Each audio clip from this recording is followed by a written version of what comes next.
Objectif santé. Objectif santé pour un monde en bonne santé. Il touche autant les femmes que les hommes. Mais le cancer du sein reste le plus fréquent chez la femme.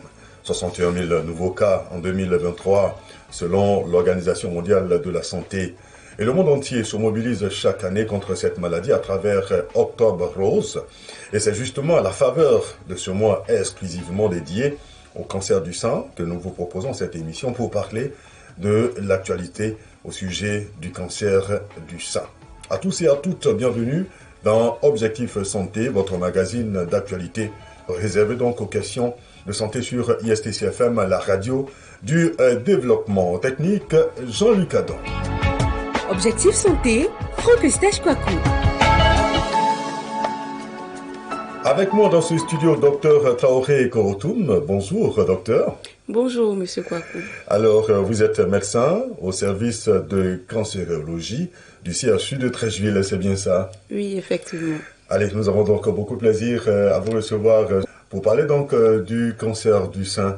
C'est quoi le cancer du sein, de façon simple pour tout le monde? D'accord. Merci à vous pour l'opportunité que vous me donnez de parler sur ce phénomène qui est en perpétuelle croissance. Qui est en perpétuelle croissance? Oui. Ah, d'accord. On verra donc l'incidence tout à l'heure. Mais déjà, quand on parle de cancer du sein, c'est quoi? D'accord. Le cancer du sein va se définir comme une anomalie cellulaire anarchique, incontrôlée, qui va se développer aux dépens du tissu mammaire. Ce qui signifie que même les hommes peuvent développer un cancer. Oui, parce qu'effectivement, les hommes ont également des seins. Des seins. Même si ce n'est pas développé comme pour les femmes. Oui. D'accord. Alors, là, vous avez donné la définition, je vais dire, un peu scientifique, hein, mais en termes simples pour monsieur tout le monde, c'est quoi? Les seins vont se gonfler? Ça va ressembler à quoi, docteur? On peut avoir plusieurs signes en fonction de l'expression. C'est-à-dire qu'il y a certaines femmes ou hommes qui vont juste présenter une anomalie du sein, c'est-à-dire une rougeur, un écoulement mammaire anormal qui peut être sanguinolent, c'est-à-dire comme du sang. On peut avoir une boule dans le sein. On peut avoir l'aspect de la peau qui va changer. Chez nous, on dit souvent aspect peau d'orange, c'est-à-dire quand on regarde, c'est un peu comme si on voyait la peau de l'orange. D'accord. Et ça peut s'exprimer aussi par une boule qu'on va retrouver au niveau de l'aisselle, qu'on appelle généralement ganglion ou adénopathie. D'accord. Donc, quand on a cette boule au niveau des aisselles, ça doit donc alerter. Oui, ça doit nous alerter. Voilà. Mais les saignements se font où? L'écoulement se fera avec le mamelon, en fait. C'est-à-dire le bout du sein qu'on prend pour allaiter le bébé. Ah, c'est au niveau du bout des seins qu'il y a l'écoulement. Voilà, l'écoulement aura lieu là-bas. Ça peut être sanguinolent, c'est-à-dire comme du sang. D'accord. Ou bien avoir un autre aspect en dehors d'un allaitement normal.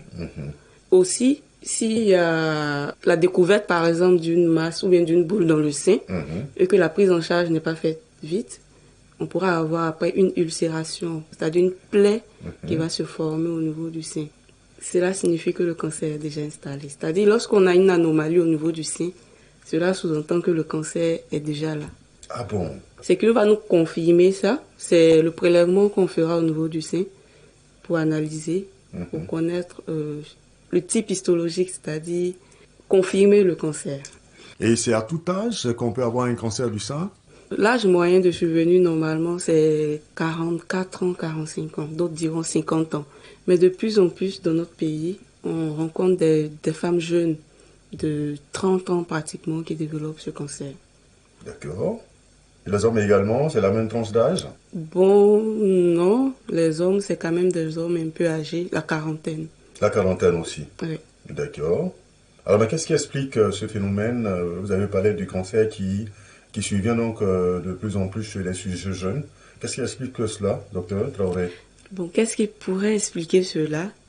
J'ai envie de dire, par exemple, chez la femme, une femme qui n'a jamais pris de grossesse, d'accord, cela peut être un facteur de risque. Une femme qui a eu les menstrues précocement, c'est-à-dire avant 12 ans, une femme qui a eu une ménopause tardive, une femme qui a eu à utiliser des contraceptifs oraux, une femme qui n'a pas vite eu d'enfant, c'est-à-dire au-delà de 35 ans, elle a eu sa première grossesse qui est arrivée à terme. On a l'indice de masse corporelle aussi élevé, c'est-à-dire une personne qui est obèse. Donc le surpoids. Voilà. Ah d'accord, peut prédisposer à un cancer du sein. Exactement. Il y a la mauvaise hygiène alimentaire. Ah bon. Donc, ce qui veut dire qu'il faut consommer beaucoup de fruits et de légumes dans notre quotidien. D'accord. Il y a aussi le manque d'activité physique qui pourrait aussi être une cause favorisant le cancer. Favorisant le cancer. Ça peut être héréditaire aussi. Je prends un exemple. Si vous avez une sœur ou bien votre mère ou bien votre tante qui a eu à avoir un cancer du sein, vous pouvez également développer le cancer du sein. Cela ne sous-entend pas que vous aurez obligatoirement le cancer du sein, mais vous pourrez développer. Cela vous prédispose déjà. Voilà. D'accord. C'est vraiment bien compris. Alors, parlons un peu de l'ampleur de cette maladie. Vous l'avez dit, c'est une maladie donc qui est en perpétuelle croissance. Mais quelle est la gravité chez les hommes? D'abord, faut dire que le cancer du sein dans le monde occupe le premier rang. Tous sexe confondus, le premier rang mondial. D'accord. Et en Côte d'Ivoire, que ce soit chez la femme ou tous sexe confondus, le cancer du sein occupe le premier rang, que ce soit en termes d'incidence ou en termes de mortalité en Côte d'Ivoire. Ah bon? Selon le Globocan 2020.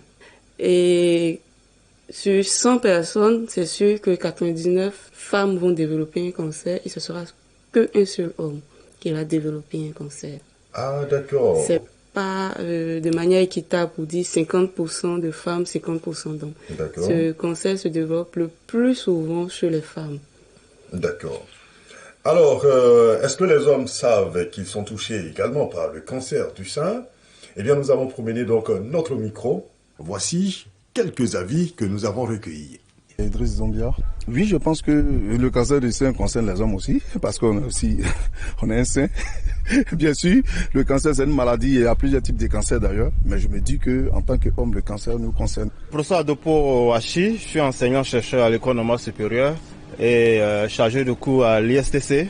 Chez les hommes, ce qui est un problème, on parle de cancer de la prostate, je pense chez les hommes, c'est ça qui est le problème concernant le sein. J'ai pas encore entendu, mais je pense que ce serait possible que les hommes aussi en aient. Je suis Mathieu Bro. Sur le sujet du cancer du sein par rapport aux hommes, franchement, j'ai vraiment pas d'informations et je n'ai pas encore entendu parler, mais qui a déjà touché un homme. Mais c'est une maladie qui touche plus les femmes, donc qui concerne plus les femmes que les hommes. Junior Woody. Avant, je pensais que c'était seulement les femmes ça touchait, mais on m'a dit que ça prend aussi les hommes. Je pense que c'est normal parce que les femmes, comme les hommes, ont aussi des seins. Donc, du coup, c'est quelque chose c'est aussi logique.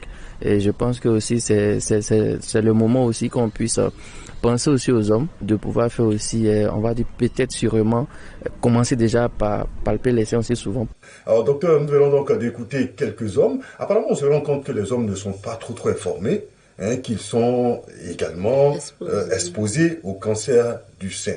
Alors, est-ce que le cancer du sein est aussi grave chez l'homme que chez la femme? Oui, le cancer du sein est aussi grave chez l'homme comme chez la femme. D'accord, mais chez l'homme, qu'est-ce qui peut favoriser ça, le cancer du sein? Ça sera surtout de causes génétiques. Des causes génétiques. Ça veut dire quoi? Génétique, c'est-à-dire si un parent qui a déjà eu à avoir ce cancer, cet homme est susceptible d'avoir un cancer, ou bien s'il a déjà eu lui-même un cancer, par exemple de la prostate, avant, il pourrait développer ce cancer, ou bien s'il a été exposé par exemple à des rayonnements, il pourrait aussi développer ce cancer. D'accord. Sans oublier consommation de tabac, consommation d'alcool, l'obésité et tout ça. Tous les facteurs qu'on retrouve chez la femme, on peut les retrouver également chez l'homme. Oui. D'accord. Hormis les histoires de menstruation et autres, puisque Bien l'homme sûr. n'a pas... N'a pas de voilà, menstruation. D'accord. Mais vous avez parlé de consommation de tabac, tabac. d'alcool. Oui. Et c'est des facteurs qui peuvent Oui, ils occasionner des interviennent cancers. beaucoup. Dans la majorité des cancers, le tabac et l'alcool sont de vrais facteurs qui entraînent un certain nombre de cancers. Ah bon? Oui. Objectif santé, parce que la santé est un préalable à tout développement. Alors, je voudrais qu'on aborde à présent le volet du diagnostic. Est-il possible de détecter assez tôt le cancer du sein, docteur Traoré? On va préconiser le dépistage chez la jeune fille, peut-être à partir de 25 ans, où on va conseiller déjà l'autopalpation, c'est-à-dire l'auto-examen à la recherche d'une anomalie au niveau du sein, ou se faire examiner les seins au moins une fois dans l'année par un médecin. À partir de quel âge 25 ans. À partir de 25 ans? Oui. D'accord. Ce qu'on conseille déjà chez la jeune fille à partir de 25 ans, c'est de faire l'autopalpation, qui est l'auto-examen du sein, à la recherche d'une anomalie au niveau du sein.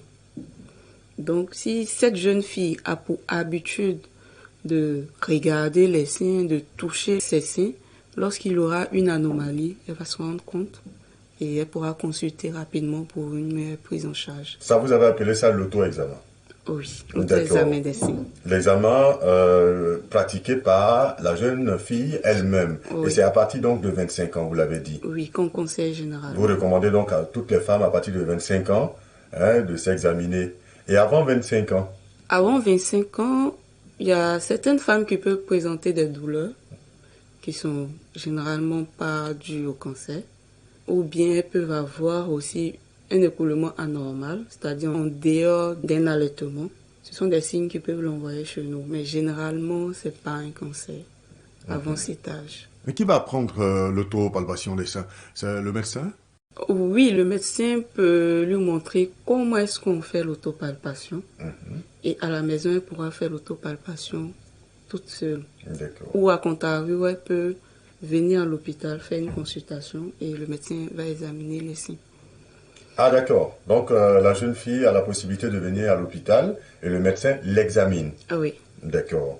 Et c'est primordial avant qu'on ne lui recommande l'auto-examen, l'autopalpation? Non, pas forcément. Elle peut déjà apprendre à faire son auto-examen des seins à la maison, tranquillement. Alors, l'autopalpation des seins, comment cela se fait, docteur Traoré? On peut par exemple dire à la jeune fille de se mettre devant un miroir en dehors des menstrues, c'est-à-dire par exemple 5 jours après les menstrues. Elle va regarder les seins en face du miroir. Elle est dévêtue jusqu'à la ceinture. Ça, c'est quand elle vient à l'hôpital que vous lui dites ça, hein? Oui, on peut lui enseigner ça à l'hôpital. Voilà. Donc, D'accord. devant le miroir, elle va regarder les deux seins, avec les mains généralement à la hanche.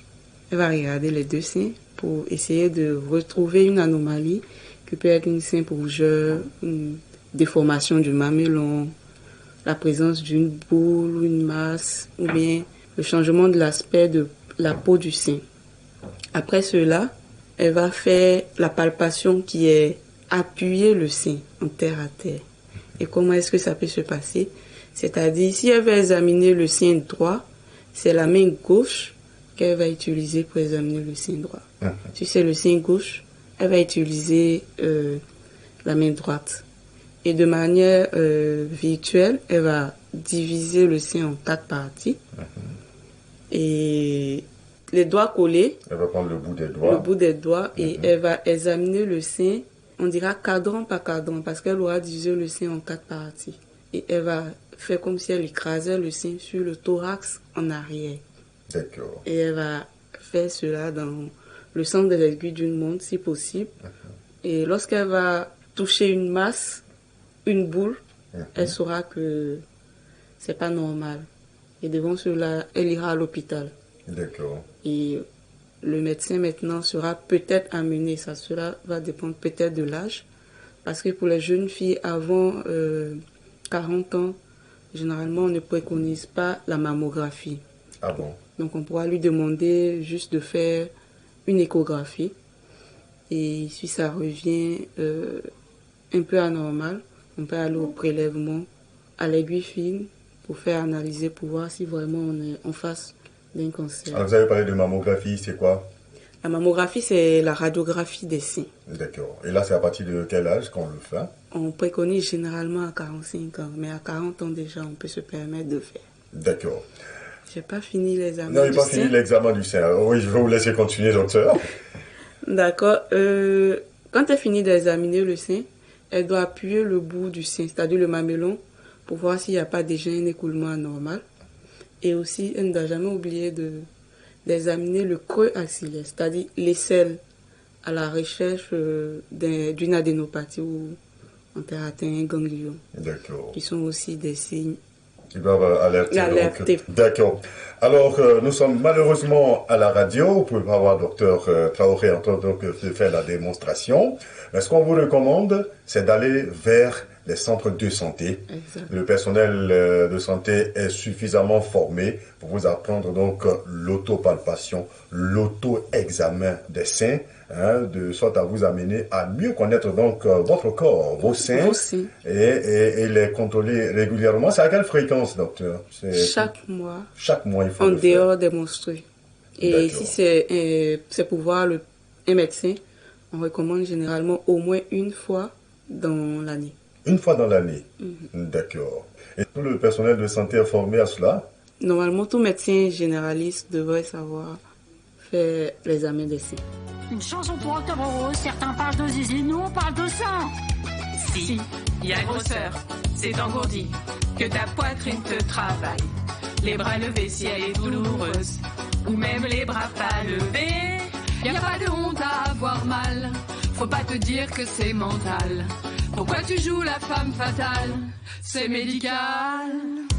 Même si tu les trouves biscornus, même si tu haltes ton velu, même si leur vue t'insupporte, n'attends pas que le cancer t'emporte. Ma chérie va te faire dépister, que ce souhaito ça peut te sauver.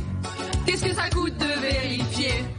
Faut palper. Chérie, si tu fais ta palpation, je trouverais ça fabuleux. Vois pas ça comme un châtiment, c'est pas normal ce grossissement. Si t'as du liquide qui s'est libéré, si t'as des veines faciles à observer, que tu remarques une asymétrie, n'attends pas, vas-y. Vérifie si c'est bon, si t'as des gouttes ou des lésions, va te faire ta palpation. Si t'as des sillons au mamelon, vérifie si c'est bon. Sois pas timide, ce serait trop con, vérifie si c'est bon. Allez, va faire ta palpation. Oui, parce que le cancer du sein, c'est le plus répandu chez les femmes, c'est aussi le moins répandu chez les hommes. Décidément, on n'a pas de bol. Ça touche quand même une femme sur 8, mais aussi les non-binaires, les gender fluides, les non-genrés. Enfin, toutes les personnes qui ont des seins ou qui sont censées en avoir, comme Cécile qu'on embrasse. Que tu aies des petits seins ou 3 fois la taille de tes mains. Si la couleur de ton aréole change, que tu ressens une boule étrange. Une légère déformation. Si le kiwi devient melon, ça mérite vérification. Il est temps de faire ta palpation. Vérifie si c'est bon. Une fois par an, check tes nichons. Va faire ta palpation. Même si tu crois qu'il n'y a pas de raison, vérifie si c'est bon. Dépêche tes poires ou tes citrons, vérifie si c'est bon. Allez, va faire une palpation. Alors je dis palpation mais aussi mammographie pour vérifier si tout va bien. La mammographie c'est super, on t'écrase le sein entre deux plaques hyper froides et on te demande de ne pas bouger. Ce serait une épreuve à la prochaine saison de Fort Boyard. Des fois on a peur, des fois on est pudique. Alors pardon mesdames, mais mourir de pudeur, c'est quand même complètement con. Du coup, Fais ta palpation. ou t'aimes quand tu te touches. C'est de la prévention. Ah, c'est super. Fais ta palpation. Tous les ans, c'est génial. Fais ta palpation. Octobre rose tous les jours. Fais ta palpation. Décidément, c'est dément. Fais ta palpation. Ma, quelle aventure. Fais ta palpation, ça va te soulager. Diffuse l'information. Vous suivez Objectif Santé sur ISTC-FM et nous parlons aujourd'hui du cancer du sein à la faveur d'Octobre Rose 2023. Et nous sommes en compagnie de Dr Traoré Korotoum. Elle est médecin au service de cancérologie du CHU de Trècheville. Alors, dites-nous, docteur, est-ce qu'avec l'évolution de la médecine et même de la technologie, est-ce que le cancer est encore dramatique? Je vais dire, une maladie qui est encore grave de nos jours. Non, je dirais non, avec l'évolution de la technologie. Mais le problème est qu'il faut qu'il soit dépisté tôt. Parce que si le cancer du sein est dépisté tôt, on a vraiment beaucoup de chances de guérir du cancer du sein. D'accord, ça c'est une bonne nouvelle, dépister tôt.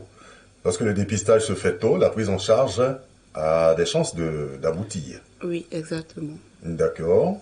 On a parlé du dépistage tout à l'heure.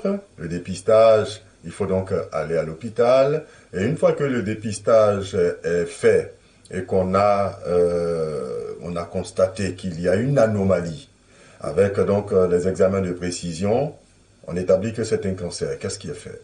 Il faut chercher à savoir si ce cancer il est resté uniquement au niveau du sein ou s'il a allé se localiser dans un autre endroit dans l'organisme. En fonction de ça, on saura si c'est un cancer qui est localisé ou bien, chez nous on dira localement avancé, ou bien il s'est étendu dans un autre endroit de l'organisme avec des localisations secondaires. Ah bon, d'accord. En terre à terre, c'est-à-dire c'est comme une poule, elle est au niveau du sein et elle se permet d'aller faire des œufs au niveau du poumon, du foie ou bien des os. On va appeler ça des localisations secondaires du cancer du sein. D'accord, ok. Et face à cela, il y a une réunion, chez nous on parle de réunion de concertation pluridisciplinaire qui rassemble plusieurs médecins de plusieurs spécialités, c'est-à-dire il y aura des cancérologues, des radiologues, des chirurgiens, et un traitement adapté à la patiente sera proposé. Et ça peut être soit une chirurgie, ça peut être soit la radiothérapie ou l'hormonothérapie ou d'autres traitements. D'accord. Est-ce que les choses ont évolué justement sur le plan du traitement? Oui, avec la présence du Centre national de radiothérapie Alassane Ouattara, nous pouvons dire que les choses ont quand même évolué. Sur le plan du traitement? Oui, parce qu'on a la chance d'avoir au moins la radiothérapie en Côte d'Ivoire. Qui n'existait pas avant, hein? Oui. D'accord. Et là, les patientes étaient obligées d'aller dans d'autres pays. Pays de la sous-région pour la suite de la prise en charge. Aujourd'hui, donc, grâce à ce centre de radiothérapie Alassane Ouattara, qui est à Abidjan, la prise en charge se fait donc facilement. Oui, nous pouvons dire ça. D'accord. Alors, à la faveur donc de ce mois Octobre Rose, qui est un mois de sensibilisation, de dépistage, quel est le message pour les millions de femmes qui nous écoutent au sujet, bien sûr, du cancer du sein, docteur? Ce que je préconise déjà, c'est que toute femme doit chercher à savoir comment on fait l'autopalpation, c'est-à-dire l'auto-examen du sein. Et lorsqu'elle découvre une anomalie, c'est de consulter systématiquement un centre de santé. Et à la suite de cela, on pourra confirmer ou infirmer si c'est un cancer du sein. Et aussi dire que le cancer du sein, s'il est dépisté tôt, on a vraiment plus de 90% de chances de guérir de cette maladie. Ça, c'est une bonne nouvelle. Donc, il ne faut plus qu'on ait peur de cette maladie. Et nous les hommes, concernant le dépistage, nous également, on vient au centre de santé, on peut s'autopalper aussi. Oui, l'autopalpation peut être faite par les hommes comme par les femmes. Ah bon? Oui. Donc, nous également, on doit aller dans les centres de santé pour apprendre l'autopalpation, de sorte à ne pas être un jour surpris par cette maladie. D'accord. En tout cas, docteur Traoré, merci pour toutes ces informations. On retient donc que dépister tôt le cancer du sein peut être guéri à 90%, vous l'avez dit. Et on retient également que les hommes sont également touchés, ils doivent apprendre l'auto-examen du sein. Et nous également, on doit aller à l'hôpital chaque année, aller voir le médecin, c'est ça? Oui, si dans la famille, quelqu'un a déjà eu à faire un cancer, vous pouvez aller chaque année. D'accord. Merci pour toutes ces informations et conseils, docteur Traoré Korotoum. Je rappelle que vous êtes médecin au service de cancérologie du CHU de Treichville et nous espérons que les femmes et également les hommes mettront en pratique tous ces conseils pour éviter bien sûr, le cancer du sein. Et à travers vous, nous disons merci à la COL-CC, la coalition des organisations de lutte contre le cancer. Merci à vous d'avoir suivi ce numéro d'Objectif Santé, produit et réalisé par Eustache Kouakou. Mise en onde de Jean-Luc Adam. Prenez soin de vous et à très bientôt pour un autre numéro, toujours sur ISTC FM, la radio du développement.